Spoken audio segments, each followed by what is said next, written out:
So while it's so fresh in my mind, I decided to check out RPG Monger's other video on Kirby lore, which seems to be much more recent, so I'm assuming there was more revelations that we've gotten in newer Kirby games that just needed to be talked about. Of course, as always, a link to the OG video is at the top of the description.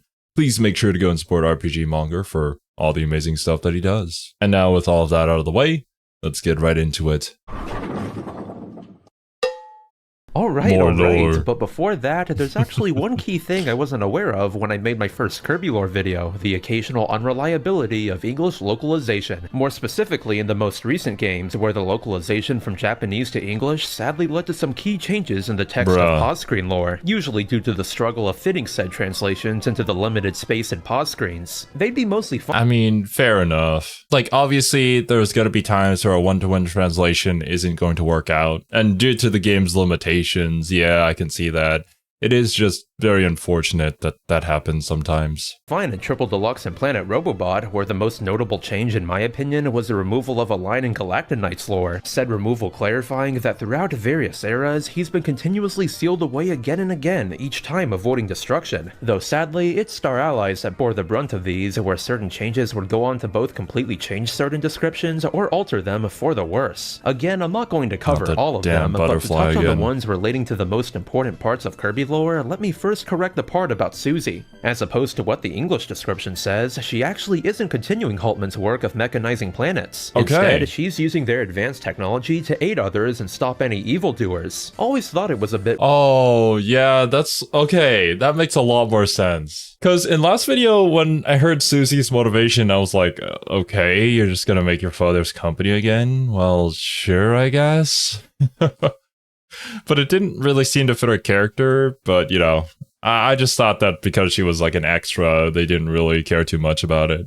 Weird that the game said she resumed mechanization after everything that happened. Then Void and a certain knight everyone loves, a fair amount got lost in translation. For instance, a line that got removed entirely for Void implies that it's made up of 4 core forces in the Kirby universe combined into all chaos and possibilities: Dream, Dark, Soul, and Heart. While you could take that at face value and say those are meant to be literal elements, I feel they're meant to be more abstract forces. Regardless, it definitely alludes to these forces being behind quite a few things we've seen in Kirby thus far, so I'll be referring to them as Chaos from here on out. Trust me, this will be relevant later. Next, with Morpho Knight, its lore would sadly suffer the most from localization, with quite a few important details being left behind. Namely, that Morpho Knight appeared due to Galactonite's screams of the many years spent living, which to me sounds like Morpho Knight showed up out of pity for the Knight. After all, it's been established that for untold eons after being sealed away, the Knight's very existence has been diminished to endless imprisonment with sporadic battles happening in between whenever someone happens to summon him. He clearly—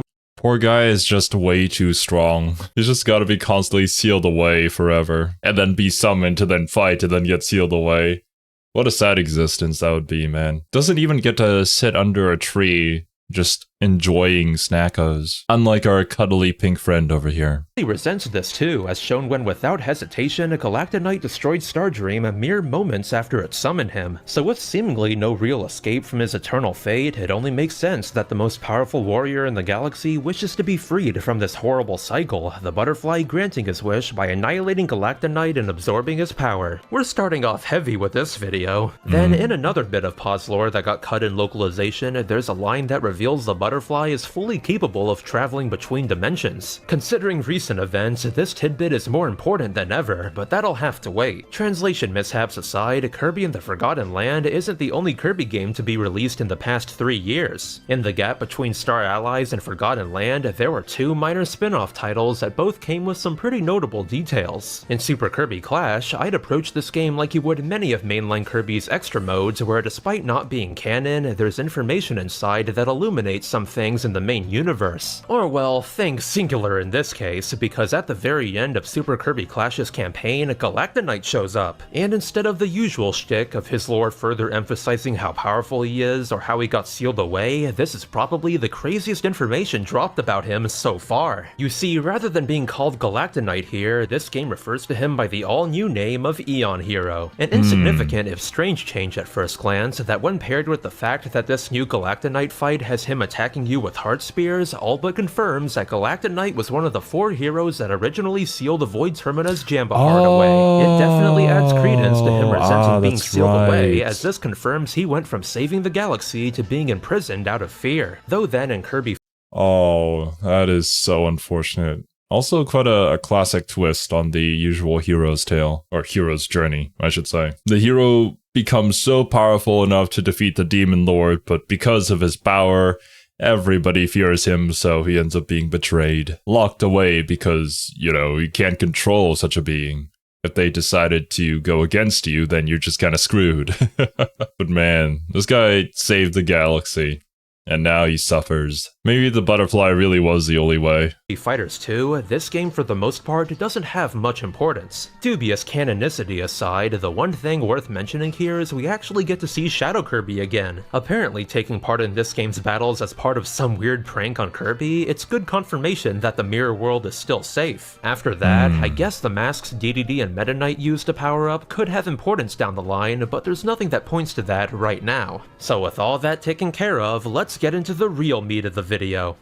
When it comes to the lore of Kirby and the Forgotten Land, a lot has changed from how the previous entries handled lore. And I'm not just talking about how lore is now contained in gacha figures either. Like how Star Allies heavily implied that Kirby and Void are 2 sides of the same coin, one being born of positive energy and the other of negative energy, Forgotten Land comes in with even more implications like that. There's some hard facts here and there, don't misunderstand me, it's just the sheer amount of implications here outweigh them by a lot. For example, the fact that this game takes place in an alternate dimension to that of Kirby's universe. It's never explicitly said, but seeing how at multiple points it's shown that time there runs significantly faster than that of Kirby's dimension, it's the most reasonable explanation considering everything else we learn. As even with Kirby getting sucked in around the same time as everyone else, he clearly arrived much later than them all due to him struggling against the portals for a few extra Popstar seconds. Or the fact that despite Elfilin coming back to Kirby near immediately after disappearing at the end, later he says that Claraline had to nurse him back to health after he separated the 2 worlds. Meaning from the perspective of anyone left on Popstar, Kirby was probably gone for barely any time at all. In turn, while I'll do my best to make everything as concise as possible, this means I will have to delve a bit more into theory territory than normal, as there's really no way to avoid it. Luckily, many of said theories do have substantial evidence, like that whole alternate dimension. Source, dude, trust me. My sources, I made it the fuck up. It's always fun to theorize about lore, though, because oftentimes in many different series, they'll leave it open-ended on purpose in order for people to find their own kind of perspective, I suppose, on, well, art. It's kind of like the core essence of art itself. And anybody who says that these video games aren't a form of art are probably crazy. Don't talk to them. It's not worth associating with them. Granted, there are other times where it can also frustrate players when things are left unanswered too much, that it just becomes like a extremely loose set of points that we can't really relate to or connect to. But judging by how many people love this series, I would say with a pretty large amount of confidence that this won't be the case for Kirby lore. And I mean, what we saw last time too was honestly just mind-blowing. Especially with like how the stakes slowly ramped up and each reveal got more and more crazier. I think so far it's just been a really good build-up. And I'm afraid that it's going to build up into something massive for the series as a whole. Though before that, let's start with the things we know for sure. If you notice any differences from what you saw in the game, that's because I'm referring to direct translations of the Japanese text, not what we got in the localized game, since sadly, like those mentioned before, bits and pieces were lost in translation. Long before portals opened up above Popstar and sucked its inhabitants into the Forgotten Land, there was a civilization much like our own. At the time, its inhabitants were struggling with the ever-looming crisis of overpopulation, their world becoming too small for their civilization. Then, out of nowhere, came the ultimate life form, Fecto Elfilis, an all-powerful alien creature that's made its sole purpose to violently conquer world after world. However, against the odds, the people of that world managed to put a stop to Elfilis' invasion by capturing the alien. With the crisis averted, they'd then begin to study its powers and— Gay baby jail? What?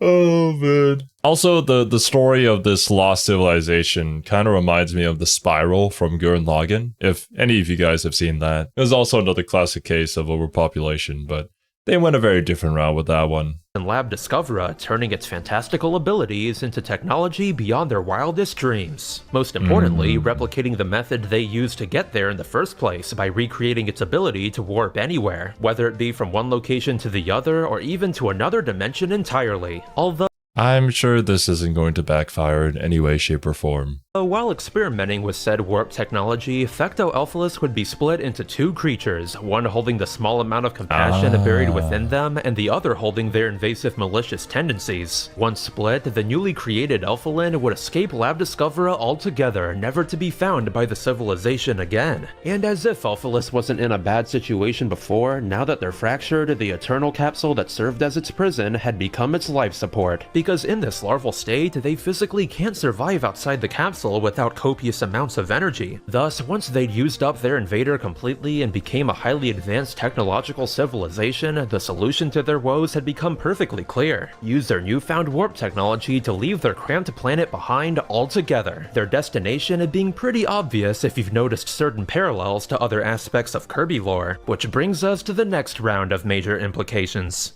A bit more clear-cut compared to later ones, in Possessed Leongar's pre-fight speech, there's one line in particular that brings with it one of the biggest revelations in Kirby so far. As when he says that the Forgotten Land's inhabitants left for a land of dreams, just what other location does that sound like? That's right, the very place Kirby calls home, Dreamland. Now, to be fair, this could also mean Kirby's universe at large and not specifically Dreamland, but there's definitely evidence that these people were here at some point, because after abandoning both their planet and dimension, this civilization would go on to become the enigmatic ancients we've come to know all too well from many years worth of lore.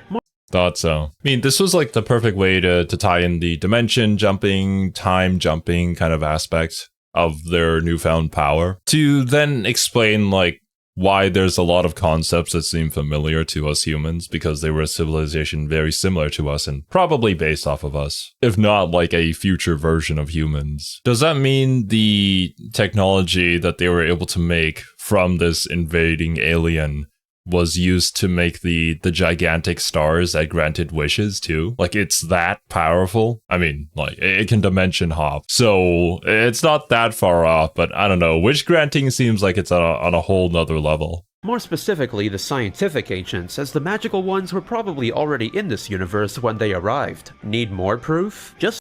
Oh yeah, that's right. The scientific ancients, the ones that portrayed the magical ancients and led to the whole debacle that was at near the end of last video, with them betraying the magics because, you know, they were too powerful or something. That was just so unfortunate, man. Just look at all the technology associated with the scientific ancients. Many probably made with the magical ancients during their period of friendship. There's the Lore Starcutter for one, which specializes in interdimensional travel. Ships like it most likely served to take the scientific ancients to Kirby's dimension in the first place. And who can forget the Clockwork Stars? Alongside it being shown that many of the wishes they grant involve the use of opening portals to other worlds or dimensions, don't their cores look like a certain someone? It may just be me, but the shape of Fecto-Forgo's head in that capsule looks a bit too similar to the cores of Clockwork Stars to be a coincidence. This means that with this major reveal of the scientific ancients' origins, we now know Halkandra wasn't their homeworld. It was one of possibly many places they called home after leaving their original dimension. Alongside Halkandra, even Shiverstar could have been their home for some time. The abandoned civilization on that planet does bear many striking similarities to what we've seen in Forgotten Land. However, as the world could just be the Kirby Dimensions version of the ancients' old home, there's an equal chance its inhabitants were entirely separate. It'd be pretty funny if they recreated their original planet only to screw it up all over again. But I'll stop there to refrain. Well, it would be funny, but I wouldn't be surprised. Us humans can be very stupid. I don't really think there's any better way to put it. I think there's even theories about how like history loops upon itself, with several different examples of events that have a very similar vein to each other happening again and again after something else happens, which causes a chain reaction to then loop back to the first step. It's pretty interesting, although I don't know like how proven that is, because it almost feels like you're trying to predict the future based off of patterns in the past, which makes sense. It's like human behavior, but still. I think people also possess the ability to not do those things, but, you know, can't really control what other people do. Refrain from sprinkling in too many crazy headcanons. Back in the Forgotten Lands dimension, Fecto Forgo remained confined for eons. So long, in fact, that the fauna left behind on the world would eventually evolve to a point of intelligence. Using this to their advantage, Fecto Forgo would slowly but surely spread its will over the planet from within their psychic dream dimension. While gradually gaining influence over all life on the planet, they'd managed to directly take control of a prominent animal named Leon when he discovered Fecto Forgo. Then, using Leon's famous status among the peaceful animals of the world to rally them under the plots of Forgo, Leon would become Leon. Bro. That cat. I am not beating the furry allegations with this video.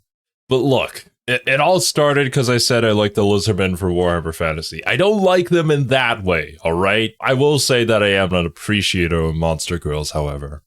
That I will admit to. Leongar, and the Beast Pack was formed. Through Leongar, this is when the Beast Pack would begin searching the planet all over for Elfilin, along with gathering food and the recently transported residents of Popstar to provide the energy Fecto Forgo needed to exist outside the capsule, which finally is where the events of Kirby and the Forgotten Land actually start. Since while Fecto Forgo still had the power to open up portals between dimensions, the fractured state significantly destabilized the power, leading to portals seemingly opening up at random like they did in the beginning of the game. In the mere moments that Kirby struggled against the pull of the portals, Elfilin and the Waddle Dees would establish their village far away from the Beast Pack's usual operations. Meta Knight would take to defending them, all the while resisting Forgo's influence, and DDD would, well, fail at resisting to say the least. Bro. Seriously, this has to be the most extensive backstory to the events of a Kirby game yet. Don't worry, there's still more to cover.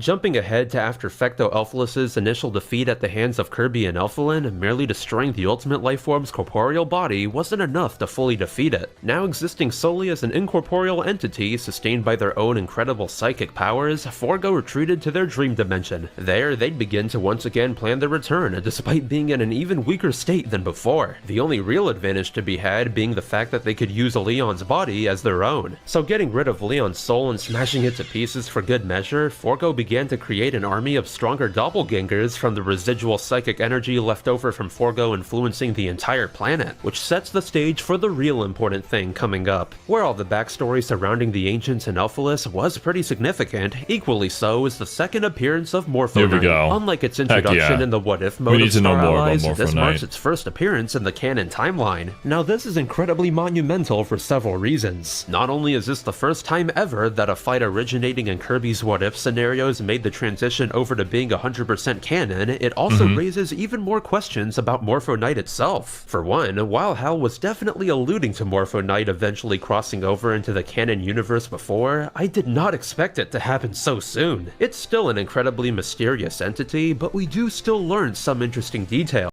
It's nice, and yeah, I had forgotten. I forgot that Morpho Knight appearing wasn't a part of the mainline story. That was when you played as Meta Knight, if I recall correctly. And then the computer summons Galactonite, and then the butterfly comes in, then yeah, that's right. It can get a little confusing sometimes to remember exactly, like, what is canon to the main story, considering how many spin-offs there are, and yet they still have implications on the main story.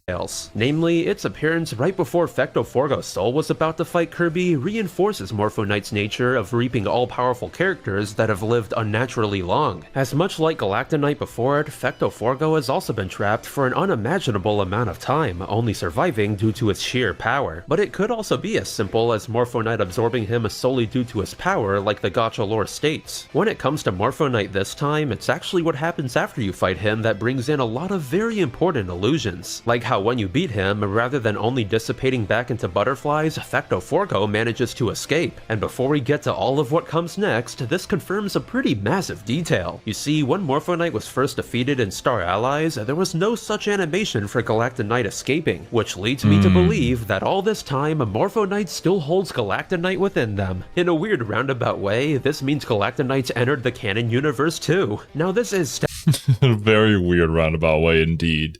I mean, just the form of Morpho Knight resembles Galactonite so much. Maybe that's not their original form, but they kind of assumed Galactonite's form? Stepping a bit into theory territory here, but all the signs point to this. After all, with it being shown that Morpho Knight still has many of Galactic Knight's attacks, this makes it incredibly likely that the supposed strongest warrior in the galaxy could be inches away from making his first canon appearance. We'll just have to see what awaits us with what's sure to be plenty of future Morpho.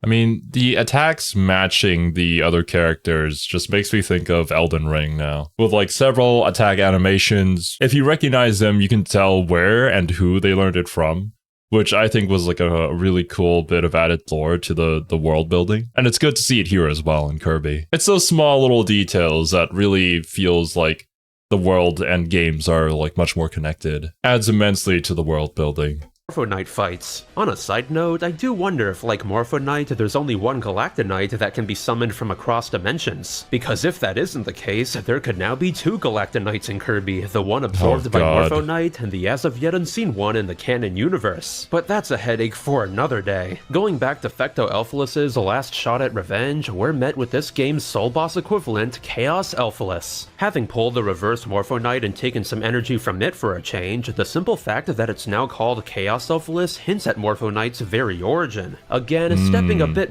Yeah, what we had talked about with Chaos being like the culmination of the 4 different elements we talked about earlier. Back into crackpot theories here, remember all that stuff about Chaos from earlier? Alongside its components consisting of things that are all pretty important in Kirby, it's said to be the very origin of Void itself. Well, considering that Chaos Elphalus only received the Chaos part of its name after taking some of Morpho Knight's power, that leads me to believe that Morpho Knight is either linked or straight up comes from this mysterious all-encompassing force. Like many Soul bosses, Chaos Elphalus makes use of various attacks we've seen past Soul fights utilize. For a long time, I always thought it was just some fan service on Hal's part, nothing more. However, seeing that it only received set attacks after taking on the power of Chaos, that leads me to believe that every Soul fight until now has had some sort of connection to Chaos. After all, once again, very cool detail. It's super fun when you're able to spot these. One of the things stated to make up Chaos in the first place is Soul. As it stands, we don't have enough puzzle pieces here to fully predict what this entails, but I'm certain that this is building up to something unbelievably immense. So after putting Elphalus's eons of struggling to an end, Kirby's power of miracles allowed the entity one last chance at rebirth. Thus, with Elphalus willingly rejoining with Elphalin to become whole for good, that just about wraps up all the new lore there is.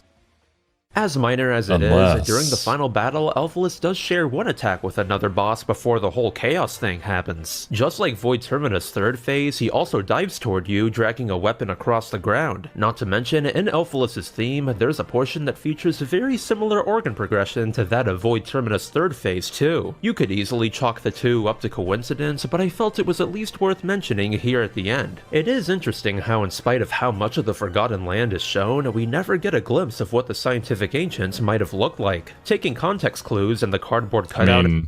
Will we ever? It might be one of those things where it's better to not show. In a weird way, it's kind of like the horror movie monster. The less you show of it, the better, because then it just removes that mystery factor. Plus, we could still have it in our back pockets for an even bigger reveal later on down the line of like, oh, the people and friends that we already knew for a very long time just so happened to be a part of the civilization, just descendants of them, but we never knew. And they didn't know either. Or maybe some sort of time shenanigans, who knows? There's a lot that you can do, as long as you don't reveal it early, and then you kind of like lock yourself into having to follow some sort of in-universe logic with them. In Wandaria into consideration, I think it's safe to say they were humans, or something resembling them at least. Adelaide's got some splaining to do. So there you have it, another video of me incessantly rambling about Kirby lore. Just about finished that strawberry shortcake from last time, so how about a Kirby burger? I don't think we have any news on like another new Kirby game yet. I mean, I haven't really been keeping in the loop on that side of things, but I'm sure I would have heard about it regardless. That being said, with all this Kirby lore and how all these things kind of just tie back together in on itself, it makes me really wonder of like, did they plan all of this ever since the beginning? Or was this one of those processes where it's like, oh, we have these open threads that we can work with later on, and then they come up with a good idea afterwards to then tie things together. Because so far, especially with the corrections to the English translations with the original Japanese text, things have just kind of fallen into place so neatly. And it's not often that you see a long-running series like this have such tight-knit lore. Granted, there's a lot of spin-offs and stuff, but it's understandable for a franchise this big. But yeah, let me know if I should check out Woolly's series as well on the Kirby lore. I'm not sure if it's going to add more than what RPG Monger has already laid out for us here. But if it does, then let me know and I'll check it out when I can. Thank you guys so much for watching. Hope y'all enjoyed, and I'll catch you in the next one.